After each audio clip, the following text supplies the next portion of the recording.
ଚିକୁ hostel କେମିତି ଲାଗୁଛି? କି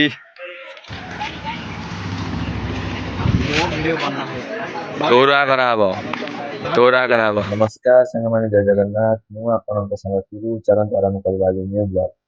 ଆଜିର ସକାଳ ଟିକେ ଅଲଗା। ଆଜି ଆମ ଘରର ସାନ ଭାଇ ପ୍ରଥମ ଥର କରି ହଷ୍ଟେଲ ଯାଉଛି। ଆମେ ସମସ୍ତେ ବାହାରିଛୁ ଗାଡିରେ। ମୋ ସହିତ ଅଛନ୍ତି ଦାଦା, ଖୁଡି ଆଉ ଆମର ସବୁବେଳେ ପ୍ରିୟ ଛୋଟ ଭଉଣୀ। ସିଏ ତ ବାଟ ସାରା ଏମିତି ଖୁସି ହେଉଛି ଯେମିତି ସିଏ ନିଜେ ପାଠ ପଢିବାକୁ ଯାଉଛି। ଗାଡି ଭିତରେ ଖୁସିରେ ତ ଚାଲିଛି, କିନ୍ତୁ ମନରେ କୋଣରେ ଗୋଟେ ଦୁଃଖ ବି ରହିଛି।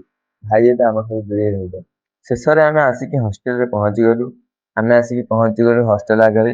ହଷ୍ଟେଲ ଆଗରେ ଆମେ ଗାଡି ରଖିକି ଗାଡିର ଡିକି ଖୋଲିକି ଗାଡିର ଡିକିରୁ ବାଲ୍ଟି, ମଗ, ଟ୍ରଙ୍କ ପେଟି ସବୁ ସାମାନ ଓହ୍ଲେଇଲୁ ଆଉ ଚାଲି ଚାଲି ସିଧା ଚାଲିଲୁ ହଷ୍ଟେଲ ଆଡକୁ। ଚାରିଆଡେ ନୂଆ ନୂଆ ପିଲା ଆଉ ନୂଆ ପରିବେଶ।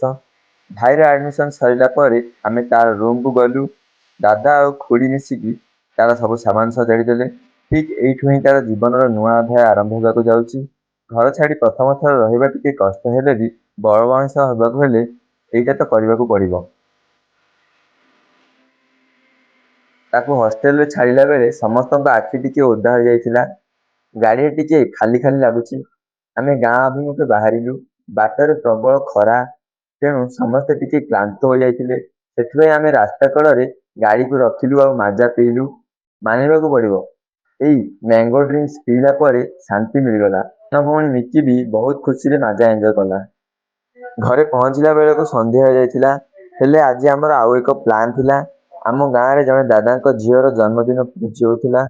ସାରା ଦିନର ଯାତ୍ରା ପରେ ଏଇ ଦେଶୀ ଭୋଜି ଖାଇବାଟା ଏକ ଅଲଗା ପ୍ରକାର ମଜା। ଗରମ ଗରମ ଭାତ, ଡାଲି ଆଉ ତରକାରୀ, ଆହା କଣ ଶାନ୍ତି। ତେବେ ସାଙ୍ଗମାନେ, ଆଜିର ବ୍ଲଗଟି ଏଇଠି ଶେଷ କରୁଛି। ଆଶା କରୁଛି ଆପଣମାନଙ୍କୁ ଭଲ ଲାଗିଥିବ।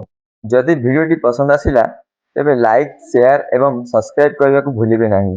ପୁଣି ଦେଖା ହେବା ଏକ ନୂଆ ଭିଡିଓରେ। ସେ ପର୍ଯ୍ୟନ୍ତ ଧନ୍ୟବାଦ। ଜୟ ଜଗନ୍ନାଥ।